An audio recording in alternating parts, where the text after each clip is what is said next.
I want to start by saying, it's a great honor for me to be here today, and I'd like to thank everyone for having me here, and, hope I make some sense to you all. Inherit versus building on your own. This is a topic that everyone seems to be very interested in nowadays, especially the way that society is going and the way that the economy is such. It's very easy now for people to set up businesses. And necessarily gone are the days when inheritance dominates and people who came into businesses which they inherit, dominate the market. But I think inheriting versus building on your own, they really go hand in hand. And if one does inherit, they've got to make sure that they build upon what they've been given. There's no good inheriting something and leaving it stagnated. You must take it forward and build it with times. The business must grow, and if you don't build on what you inherit, you end up getting left behind. Of course, there's a lot of pros of inheriting as well. You already have a platform, you have a business and a product to work with. And in this competitive environment, having something already there does make it easier to grow upon, as opposed to starting something up from scratch. And of course, all the professional networks and contacts and connections are already in place. But there are a lot of cons of inheritance as well. And I was talking to a friend the other day about this as well. And when I said there are cons of inheritance, I looked like he was about to slap me. But the truth is there are as well. At the end of the day, you've got to deal with what you're given. It comes with a lot of baggage as well, and businesses are usually set very deep in their ways. And if you inherit something, you're getting given something which has been started and formed by someone else. And if you want to take it in a new direction, or if you want to, sort of inject your own ideologies, it becomes a lot more difficult when things are set in their own ways. Hence making the direction of an organization difficult to change.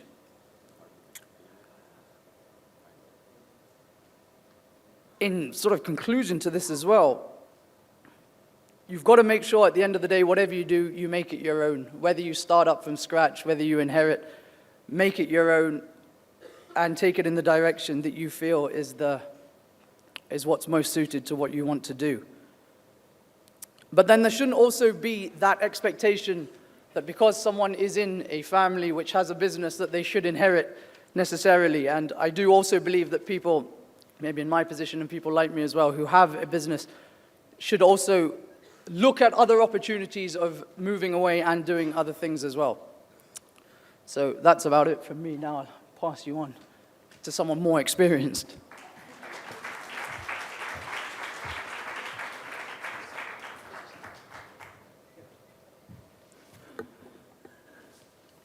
Good evening, everyone. It's an absolute delight to be speaking at a place which I love coming to hear other people speak. So thank you very much for calling me here, India Today. I think the topic of to inherit or build anew is a little bit, it's a little bit of a conundrum because, you really don't have technically much of a choice when it comes to inheriting. Statistics say that 1 in 10 million people will inherit a sizable business when they're born. So Sid, you're clearly very, very lucky. So technically, you've got to be very lucky to be born in a way that you'll inherit a big business.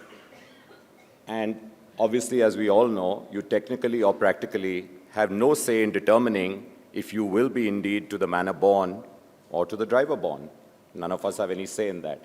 So if you are in the position that you do end up inheriting an interesting business, I think Sid's put it very well. It can be very hard from one point of view, but it can also be very interesting. And I think it can be very hard and frustrating. And I have some friends that have inherited very good businesses. And what they find very hard is to break out of the shadow of very often a very strong patriarch or a matriarch. And it becomes really difficult to get to do that no matter how well you're doing. And I think it can be very frustrating because very often you've achieved something and you've done something really well, but people will turn around and say, but you got it on a platter. my humble recommendation out there is for people like Sid, who are lucky to be born in this situation, and many others out here and everywhere in the world. I think what you really need to do is to use what you've got as a foundation stone, as a foundation block. I think it's really critical that you work outside your company, preferably outside the borders, again, in Sid's case, probably outside the borders of India itself, in a professional setup. You learn from your company, you learn from outside. And then, if I can use the notion of private equity, perhaps even take private equity from the founding firm, from your parents, and actually set up something with a distinct identity of its own. And I'll come to the reason why that's so critical. I think it's only then that you'll be able to feel completely satisfied that you have indeed built something which is your baby and not necessarily just got it, again, on a platter. Turning the other side, and I think the odds are clearly much easier. So you only have to be one of those 99.999% of people who are not lucky enough to be to the manner born, starting off to build something anew. So the starting off is definitely easier. The journey after that, I wish I could say it's very easy. It is undoubtedly a very difficult journey. My company, Make My Trip, is now 12 years old. I can say honestly that for the first 5 years, we didn't know whether we'll survive or not. We went through a lot of tough times, a lot of friends out here, lots of family out here. I think people are aware of that. And today, when you look back and you realize what you went through those 5 very difficult years of survival, of tapasya, are actually really very important years and formative years in self-development, in character building, and finally the satisfaction that you get when you build something which is entirely your own baby or child, I think is unmatched. And I think there's perhaps no greater professional joy to build something anew, to build something from scratch. So again, it's a tough one to say which way to take it. And I think there's some great examples. I was trying to think about this for the last few days and finally penned my thoughts down, like I have a bad habit of doing, on the journey out here on a piece of paper. And I was just looking around and saying, so who are the people in India who have actually done a great job of inheriting and taking it to the next level? And there were so many people who came to mind. There was a time when everyone said that JRD is the last word in the Tata Empire, and then we all know what Ratan Tata has done to the Tata Empire, taken it to a totally different level. You look around and you see Mukesh Ambani, you see what both Pawan and Sunil Munjal have done, much closer to my generation. I think it's great to see what both my friend Shivi as well as Malvinder have done. I think they've taken their business to a fantastic level, another dimension, opening up a lot of new vistas. And if you look at Rajiv Bajaj, I was fortunate enough to be chatting outside with his father, and I wanted to tell him that I do plan to use that in the speech. I mean, it's just tremendous how he's taken the business to a totally different dimension, and he actually shared with us at another forum how he actually thought of the whole motorcycle revolution in the country and how it was an imperative for their company to get onto that and what all he did to get there. So I think there are tons of examples around where people, have clearly taken it to another level.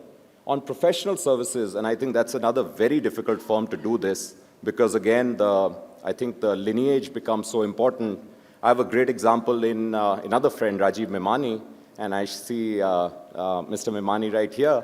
And Rajiv's done the same thing. I think he's taken the firm Ernst & Young to another level, despite having inherited something wonderful from his dad. And I think that there is a formula out there. And all these people, there's one common thing. I think, A, there was no substitute for hard work. There was no substitute for perseverance. And at the right point of time, whether it was 5, 10, or 15 years into working for their fathers or working for their family businesses, they took a very serious and conscious decision to branch out and to build something of their very own. And I think you have to give full credit also to the parents here who actually were ready to let go. A lot of parents in these scenarios are not ready to let go. It becomes very difficult to break out because, most patriarchs do end up suffering from that malady. And I think it's been fantastic how some of these people have done it. So in conclusion, my very humble recommendation, if I can give one to this august audience, would be if you can inherit values, inherit principles, inherit work ethic, I think that's the most important thing all of us can inherit from our parents and from people around. And then go out and at the right point of time, use that as the founding block for your business that you'll build, however big or small. Make it a good business, make it a clean business, make it a business you're very proud of, and you can wear and walk around proudly. Thank you very much.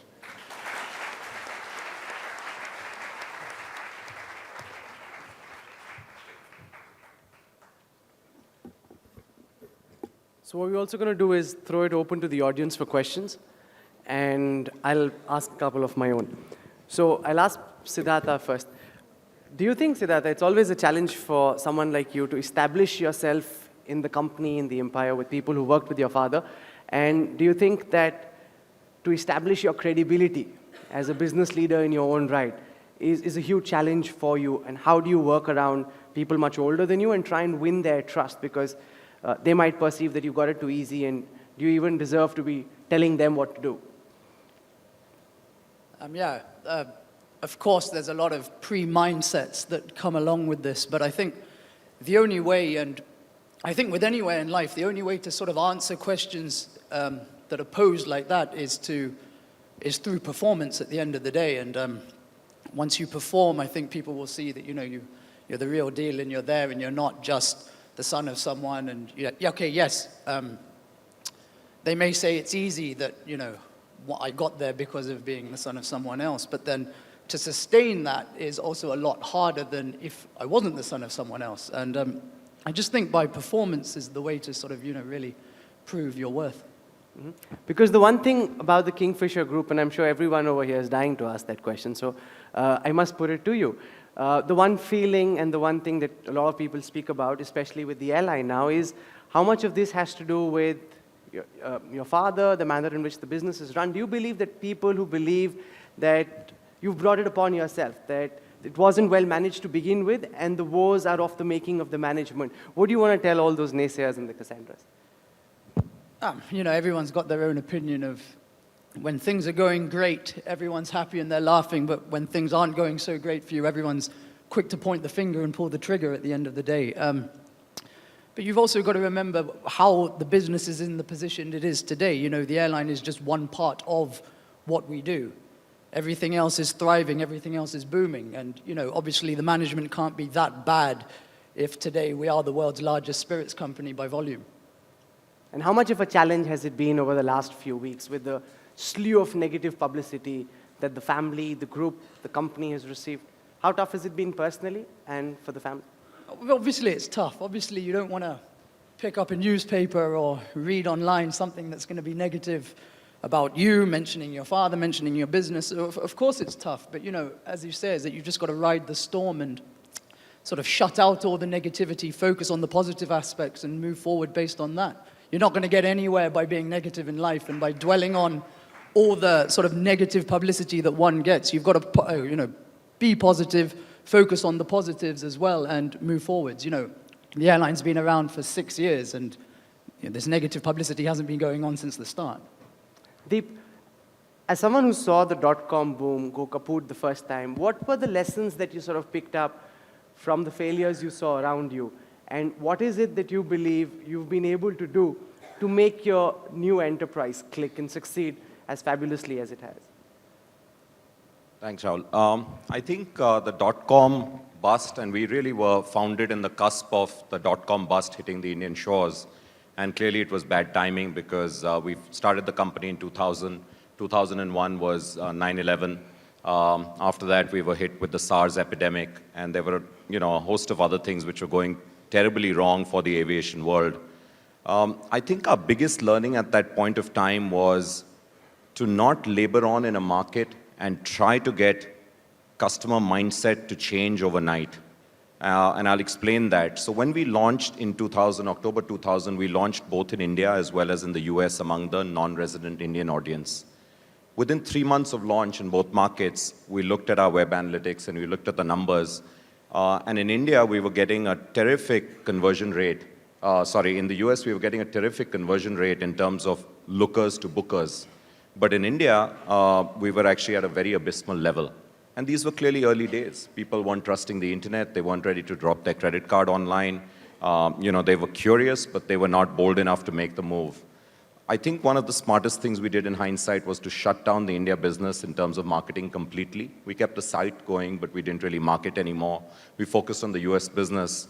When I look back, I think it was the single most important and sensible decision we made, and because that kept us going through this tough time, riding the storm, to use the phrase used by Sid, which was because non-resident Indians were coming back for visiting friends and relatives. Kids were being born, parents were getting ill, and there were all kinds of family tragedies and good things happening, and people were moving back and forth despite all of this. Indians were clearly the least scared of SARS. They said, what the hell, it's another kind of cold. So people kept coming, and I think that kept us going, and there was a conviction that there is light at the end of the tunnel. The conviction was based on analytics. We did see our revenue line intersect with the cost line at some point of time, which wasn't too far away. And I think we were also a little stubborn and a little crazy, and there was a lot of self-pride. So I think there was a burning desire to succeed. And I'm glad that the Indian market opened up in 2004 with low-cost carriers, with Indian Railways showing the way for people to buy online. And we seized that opportunity with both hands. Sidhartha, when he spoke, talked about a vision for the empire, and the inheritor must have a plan for what he intends to do. Would you like to share with this audience your plans for where you intend to take the group and how you intend to do it?